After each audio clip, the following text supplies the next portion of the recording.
Kasmet jisai po kibirą turbūt medaus suvalgydavo per žiemą. Aš būčiau laimingas, kas įrodytų, kad gali būti švari politika. Esi žmogus savo prigimtim paslaptingas ir pats nepažįsti tų šaltinių, kurie varo individualus paties gyvenimą į priekį. Tik tai jauti, kad kitaip elgtis negali.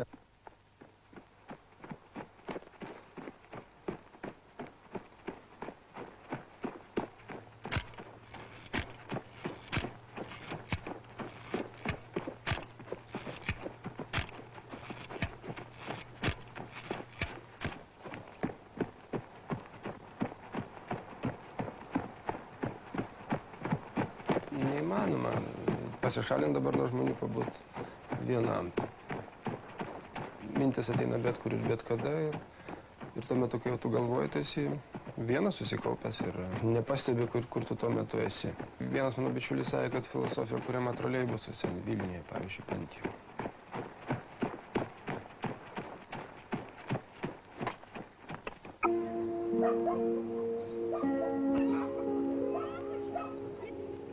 Kiek sąmonė siekia, tai nuo 3 metų maždaug aš atsimenu Ukmergės gatvės namą, kuris atrodo buvo 54, o butas buvo 10. O ten aplinkui buvo toks tikras tarybinis pseudo-lenkiškas internacionalas. Nežinau, būdavo jau tada toks pajutęs, kad šeimoje gyveni vieną gyvenimą, kieme kitą. Ir tarp šitų gyvenimų yra kažkokia didžiulė duobė. O šiaip tai ten buvo iš tikrųjų Šanchajus.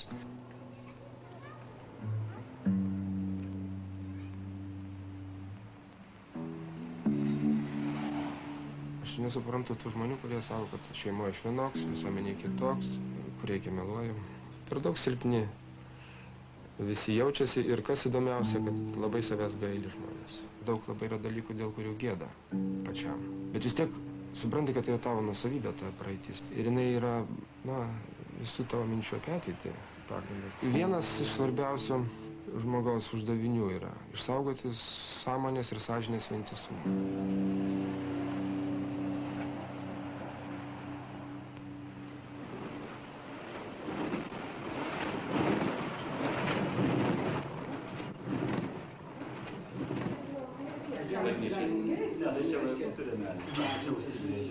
Kokie draugai, žinojom vienas kitą, aišku. Saulius Stoma literatūrai mene dirbantis.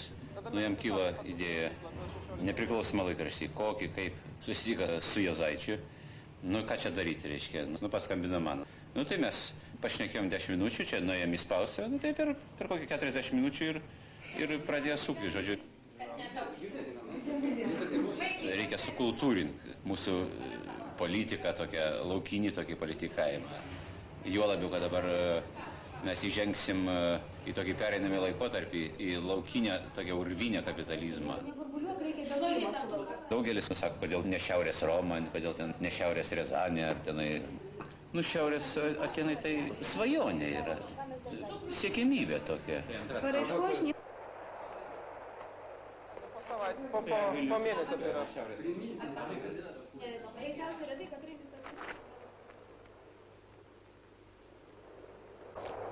Ir Vaižgantas, ir Jakštas Dambrauskas, ir Maironis, ir Vidūnas. Kaipgi jie tokie viešpatie.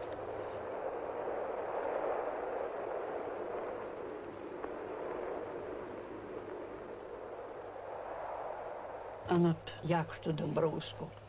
O tų partijų tarp mūsų ir tarp jų didžių barnių, tai vargliai pas vargšą bluso atsiras už marškinių. Tai dabar gerai, kad tų visokių organizacijų, partijų... Daugiausiai aš bendraudavau su senais žmonėmis. Aš pažinau Kazimierą Skebėrą, Juozą Keliuotį, ir kunigą Stanislavą Dobrovolskį. Dar 4. pažintis yra Teofilija Vaičiūnienė. Vis tiek, anot Maironio, o juk Lietuva gėd bus kai kada. Ir vis tiek bus. Kaip jinai būtų, tegul Maskoliai ir nenori, tegul jiem labai brangus kąsnis Lietuva, bet vis tiek bus. Ir kas, man atrodo, kai galvoju apie Lietuvą, vis dėlto apie žmonės galvoju. Tai aš žiūrėdamas į jūs, tas 10 metų ir matau, kaip jūs nesikeičiat ir man Lietuva nesikeičia iš Ai, viso. malonu. Ta, Keičiuosi. kaip amžinybė. Jau dabar. Jūs tą sakėt prieš 8 metus, kad keičiatės. Tai, aha, ne. Bent jau šitos pažintys man daug labai lėmė. Na ir man tas dalykas, jog 88 metais Lietuva taip greitai per kelis mėnesius ryžosi surišti nutrauktą laiką. Aš nejaučiau, kad čia vyksta kažkas nenatūralaus ir netikėto kažkas. Aš tiesiog ir buvau tikras, kad taip turėjo būti. Moteris prie seno dėdoko pripranta viskas. Ir taip, ir aš pripratau prie visko.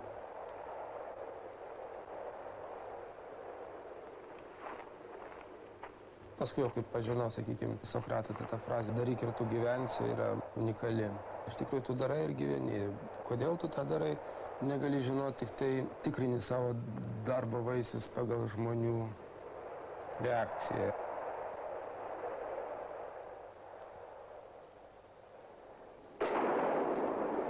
Nebuvo profesionalių trenerių, kurie individualiai ruoštų žmogų, o nedirbtų tokią masinę tvarką. Tėvas treniravo tinklinio komandą Lietuvos rinktinėje, pats buvo sporto meistras. Savo iniciatyva, žinoma, kartu su mamos parimamas, tiesiog pasišventė mano treniravimą.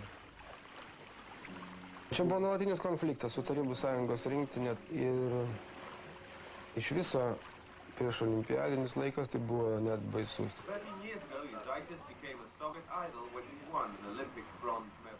Aš nepažįstu stipresnio dvasinio impulso. Aš nenoriu tokių tuščių patriotinių žodžių sakyti, bet tiesiog už mintį, jog gali būti naudingas Lietuvai.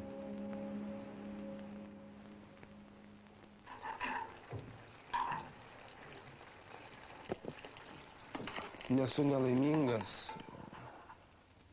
dėl to, jog mes dabar dar nesam nepriklausomi.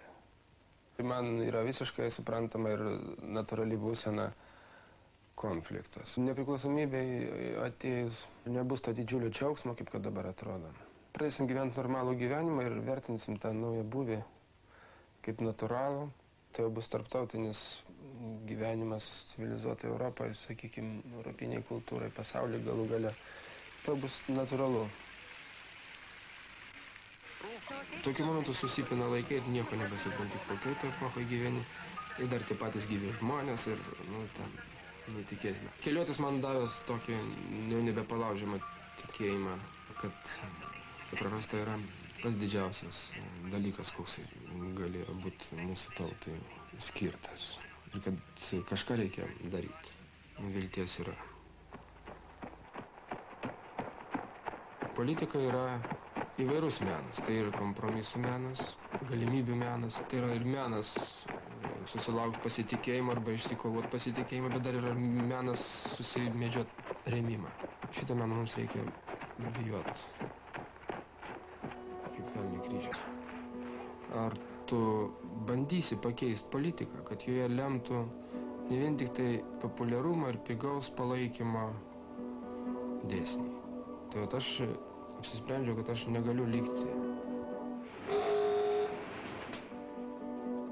Negaliu išduoti tų principų, vardan kurių iš viso jau į sąjūdį.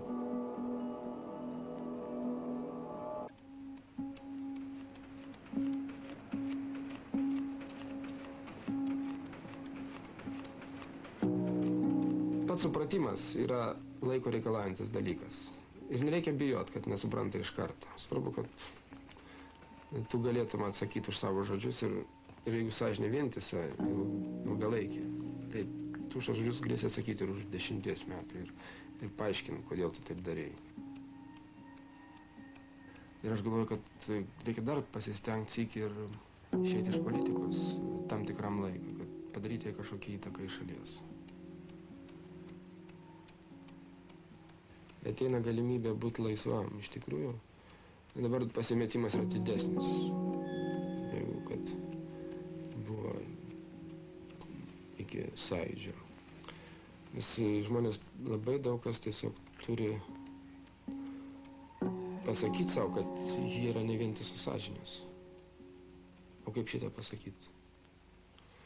Nežinau.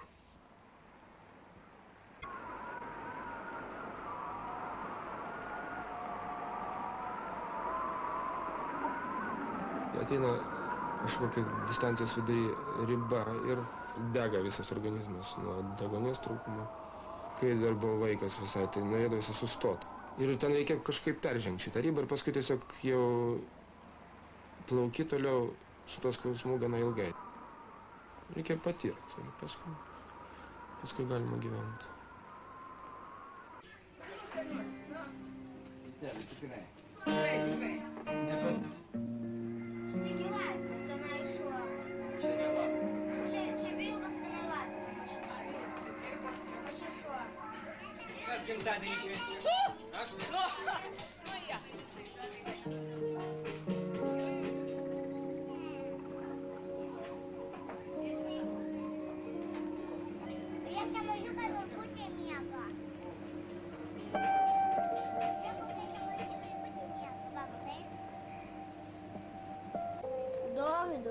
O čia jo kariuomenė stovi su skydais.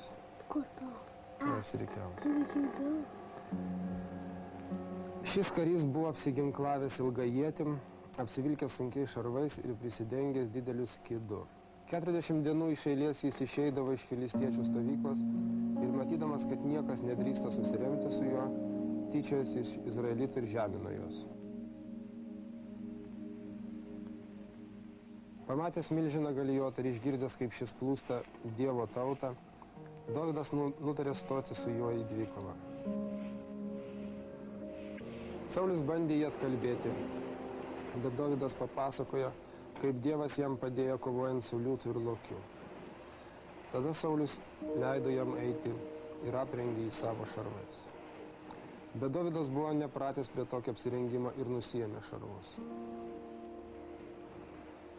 Paprastais piemenėlio rūbais, su lazda rankoje, pasiėmęs akmenikus ir svaidyklę, Dovydas išėjo prieš Galijotą, sakydamas jam: Tu ateini su kalaviju, o aš einu vardan Viešpaties, Izraelio Dievo.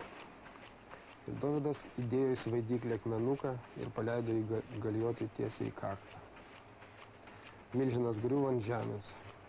Pamatė tai filistiečiai, ėmė bėgti ir buvo nugalėti izraelitų.